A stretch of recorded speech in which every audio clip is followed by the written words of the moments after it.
Hello, my name's Chris. I go by Big Wilk on the Operation Trebuchet developer team. What I'm going to show you in this video is the new HEV system that I've helped to implement. And hopefully at the end of this video, if you've never made an armor mission in your life, you should understand how to set up a mission with a HEV module.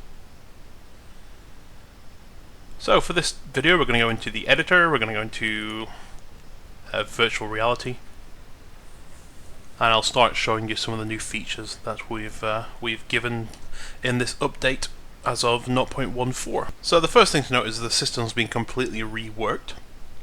Previously you may have had bad experiences with the HEVs and maybe a bit of lag and things in multiplayer. We've started from the ground up on this one, so we've got a multiplayer framework that's very efficient. Previously you could maybe put 5 units on the map and it would cause lag. We've recently done a locally hosted mission off someone's computer, and we've had 20 odd people all dropping at the same time from HEVs, and we've had no problems at all. We've also implemented new effects, new sound effects, and new animations to the HEVs and HEV parachutes. What I'll do now is just show you the very basic mission editor module that allows you to drop AI or players. It's designed to allow you to drop players at the start of a mission, and it's also designed to allow you to drop AI throughout a mission. So the first thing I'm going to do is place the units I want to drop into the HEVs. What I'm just going to do is go into groups, which is F2, special forces. I'm just going to select a random ODST group. The red circle around the unit means that I'm the player. Next thing we're going to do is place the HEV module itself. So that's F5. Make sure it says modules is selected at the bottom here rather than logic entities.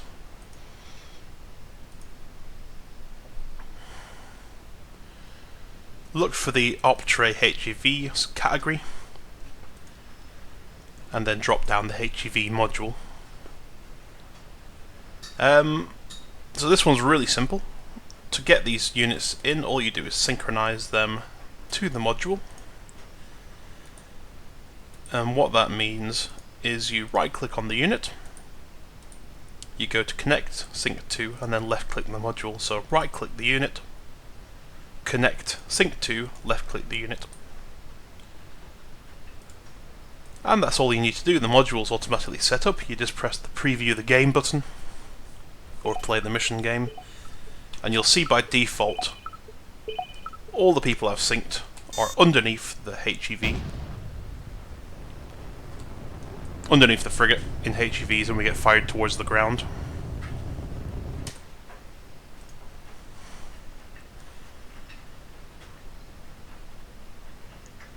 If you wanted the players to land where you place them, or the units to land where you place them, then what you need to do is spread them out like that, wherever you want them to land. Double click on the module, that'll bring up this options list here, and set the deployment mode to deploy from unit's current location. If I hit preview now, that'll mean the same thing will happen, apart from instead of being under a frigate this time, we're going to be up in the air, and we're going to be fired towards the ground where we were placed.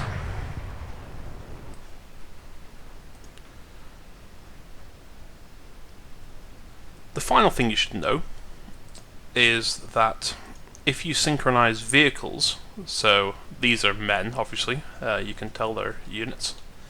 If you synchronize vehicles with people in them, they'll be ignored. So don't try synchronizing the HEVs to the module, because they'll be ignored. Don't try synchronizing warthogs to the module, because they'll be ignored.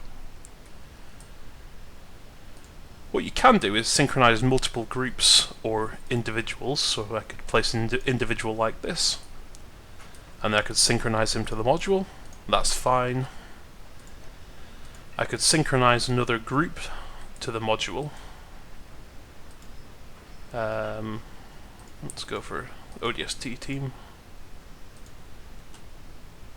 And if I went through the effort of synchronizing all of these to the module, I didn't even know you could do that. Apparently if you click on the group leader and do it, it drags everybody's line. Awesome. That must be a new thing in the Eden editor. You learn something new every day.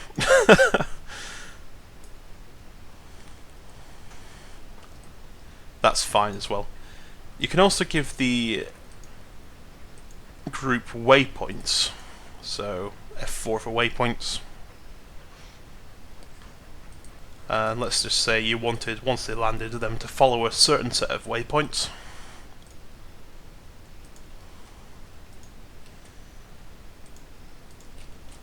That'd be fine. So when we land, they would follow those waypoints.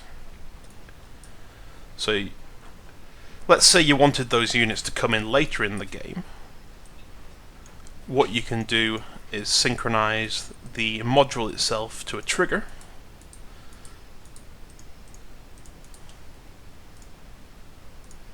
And now the module will only fire when the trigger has been fired. So a basic example of that would be for me to place a civilian down, call him C1. In the trigger condition I can make a simple condition, not alive, C1, press OK, and now instead of being instantly put into the HEVs, when I press preview, I'll need to kill this guy for all of these units to be dragged into the HEVs.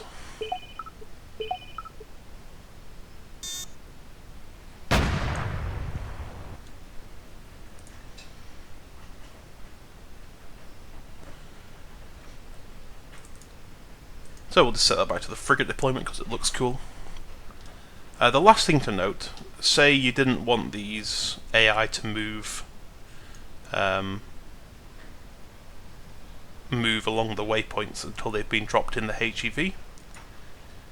You could also synchronize the trigger to the waypoint. So set, I'll just show you that again.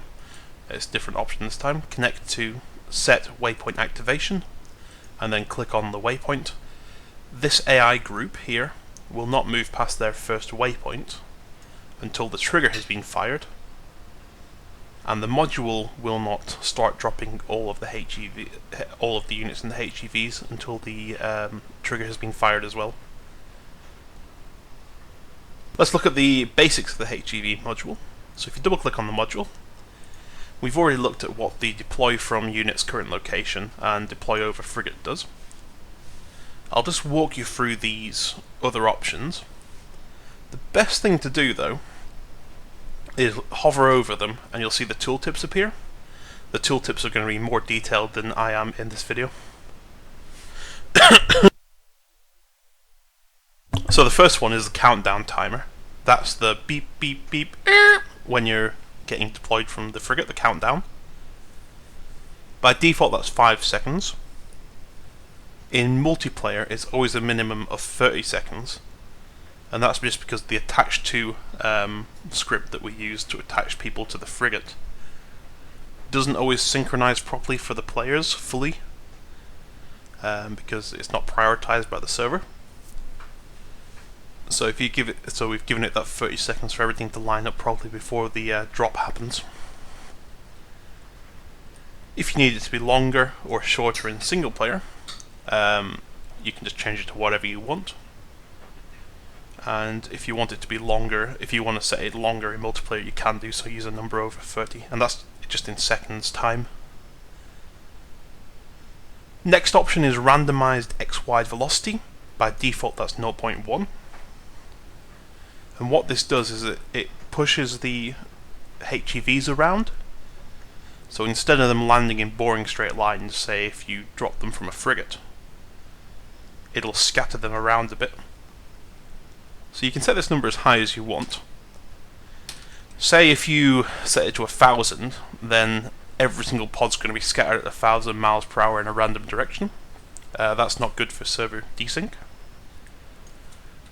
So I'd recommend not going any higher than 1, and that's in meters per second.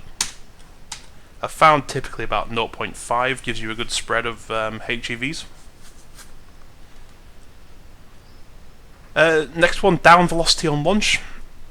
That's minus 250 by default. I would recommend leaving that how it is, but that's just the speed that you launch towards the ground.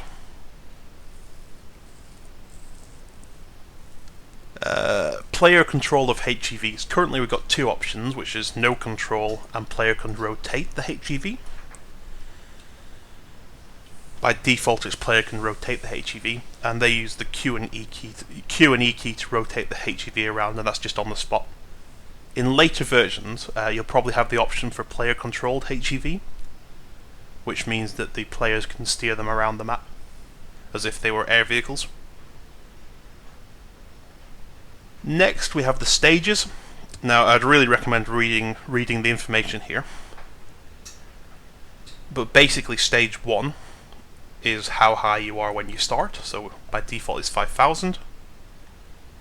Atmosphere entry is when the burning effect starts to kick in. By default, that's 3,000. Atmospheric entry ends at 2,000 by default. Chute deployment height is 1,000. Chute detach height is 500, and boost up effect, which currently does nothing, but it's just a placeholder. That's 100, and that'll be just like a retro rockets pushing you up in the air to simulate you slowing down. One really important thing to note about the all these stages is the parachute must have detached before the HEVs hit the ground. So if the HEVs are not detached by the time all of the HEVs hit the ground, then the player cannot exit and AI cannot exit the vehicle. The system requires the HEVs to detach. So you've got to mess around with that and make sure it's right. I would recommend leaving, if you're not so sure, I'd recommend leaving stages 3A, 3B and stage 4 how they are. For stage 2, for example, if you read the tooltips, it says you can set this to -1. And if I set that stage to -1, then stage 2 and stage 2B will be ignored, so there'll be no burn-up effect. The last few options are linked into the HEV cleanup module, and we'll look at that afterwards. So this one's pretty self-explanatory. If it's a frigate launch, so your launch from frigate on start, then do you want the ship to be deleted after you're on the ground or not? By default, it's delete the ship. If you want the ship to still be in the air, visible, then you just say don't delete the ship. But note for that one, it's going to be there forever on the map, the frigate. Then we have for the chutes, delete chutes on detached. That means as soon as they're detached from the HEV, all the chutes are deleted. Or we have add chutes to HEV cleanup module. So that means, we'll look at the module in a minute, but basically it means after a certain number of chutes are generated, then they'll be deleted. And then the last one is how long after the HEV's landing can they be deleted by the HEV cleanup module. So that's the very basic overview of the HEV module. Hopefully it's pretty self-explanatory. Like I said, please read the tooltips carefully and remember that the chutes have to detach before they hit the ground for it to work properly. Once you're happy with the changes, press OK, and we'll look at the second module now. So, module number 2, the cleanup module. That just allows you to remove clutter from the map automatically. If you double click on the, to activate the cleanup module, all you need to do is place it. Then in here we have two options. So option number 1 is max rubbish on map. This deals with chutes and doors that are created by HEVs. So if you eject your door, that's counted as rubbish. If a chute's detached and not deleted by the module or script, then that's counted as rubbish.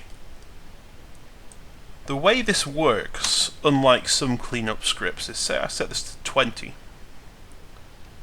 Then, when the 21st item of rubbish is created, the script looks at the list of rubbish it knows about, and it finds the first one that was created, and it deletes it. So for chutes and doors, you'll only ever have 20 of them on the map if you set this number to 20. Set the number to -1 if you want it to not delete anything.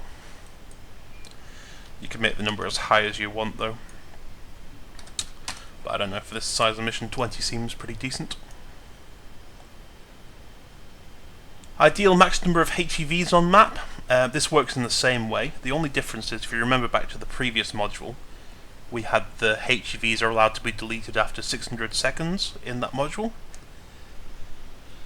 So the reason it says ideal max number is there might be more than the number you're setting here on the map at once, because the time limit hasn't expired that you set, and that's just to stop big objects like HEVs disappearing in front of players.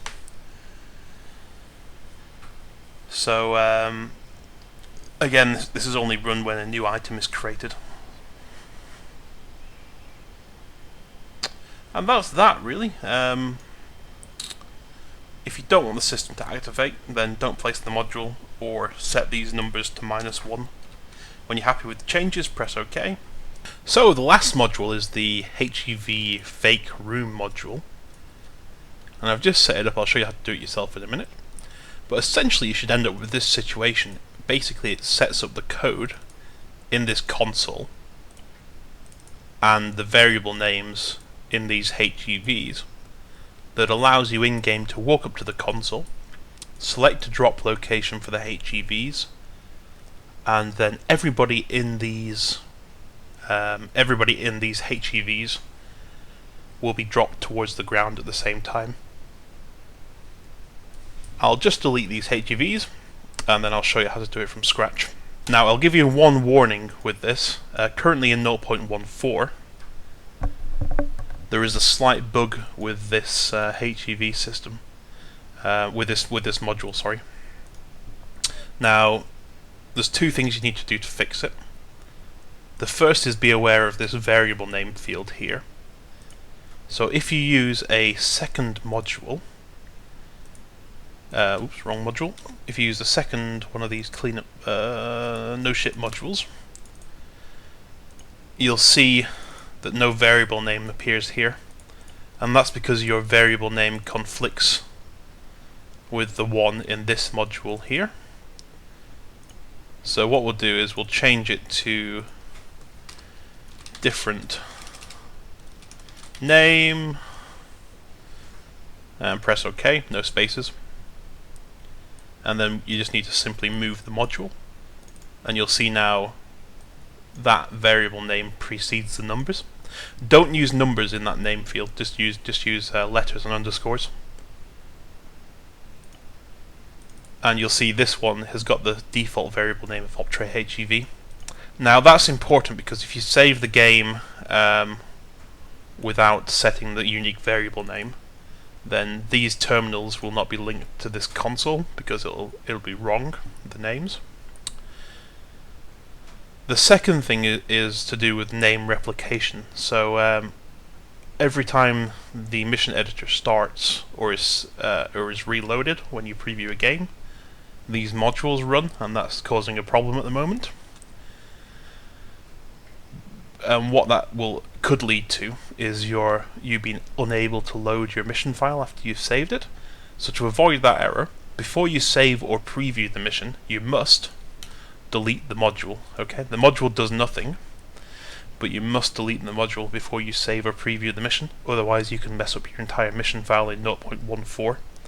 In future updates of OPTRE, I will fix that issue. It's a minor issue, but it can be a massive pain for you if you do it.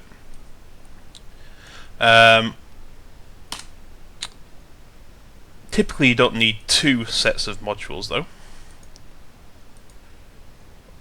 What you can actually do to increase the number is set the number of columns, say, to 2, which confusingly creates 3 columns.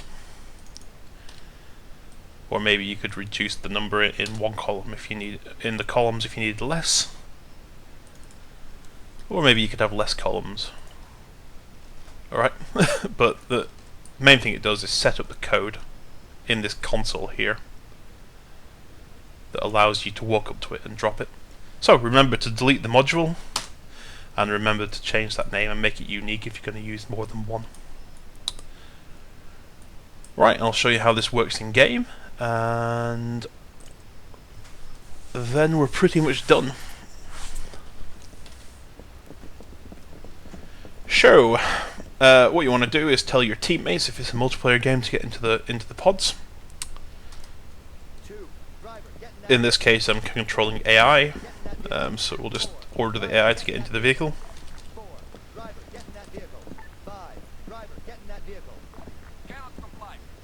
Yeah, animations for this are a little bit messed up at the moment. Yeah, you can see what's wrong with them. We'll get that fixed at some point. Once your teammates are ready, you walk up to this console here, and this menu will appear. You'll see this menu quite a lot around the frigate. It's also the same menu as your HUD system settings. What you'll notice on the right here is there are some white HEVs and red ones. The red HEVs are empty and they will not be dropped. The white HEVs are full and they will be dropped. Click on the map where you want the drop to happen. Before you do that, in future updates you'll be able to set various heights and things. That's the left hand side is a bit of a work in progress, they're just set heights right now.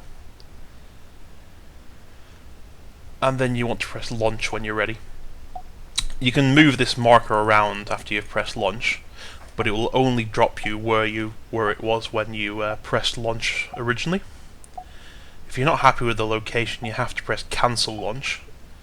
Multiple people can also use this terminal, so if they open it, they'll see the launch that's in progress, and if they try to make a new one, it'll give them that error sound.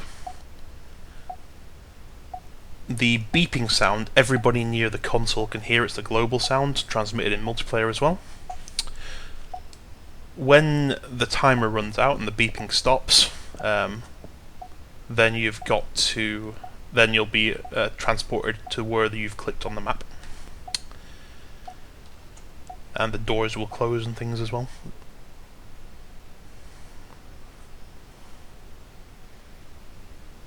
We've also got these pictures you'll see quite often that are user community made for loading screens. So a little bit like the HEV, well, exactly like the HEV module because it's the same system. You'll see we're lined up on different sides of the frigates, and this one's quite a short drop to get people back into the action.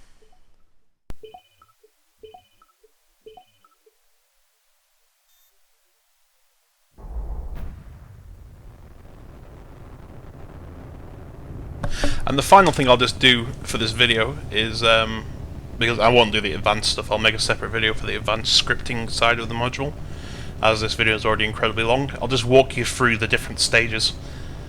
So this is the boost down stage. It lasts for 20 seconds every single time.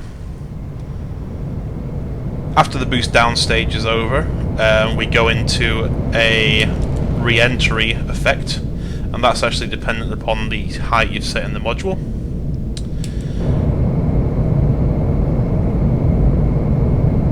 After the re-entry effect, we've got the shoot deploy stage, and you can see those new animations there kicking in with the shoot deploying. After the shoot deploying stage, we've got the shoot detach stage. They will fall to the ground as well. Sometimes they get stuck, like that one's getting stuck. I'm not sure why that is, even though they're... And the final stage is landing. Once you're on the ground, we've got two options now. One's open door, and that's what these AI to my left have done. And the other option is eject door, which boosts the door off. The eject door is actually marginally faster than the open door, so you can get out faster. But also these doors can also kill people flying around, so you want to be aware of that. As you can see, the chutes that have actually managed to detach, unlike this one which is causing issues, have also fallen to the ground. The doors and these are considered as clutter, and they'll be added to the cleanup module if you've enabled the cleanup module, and will be deleted eventually. So hopefully that's been useful to you. I'll do an advanced scripting video next for the HEV system, and then I'll do one last video on 0.14, which will be the combat support modules we've added to the editor and Zeus. Thanks for watching, goodbye.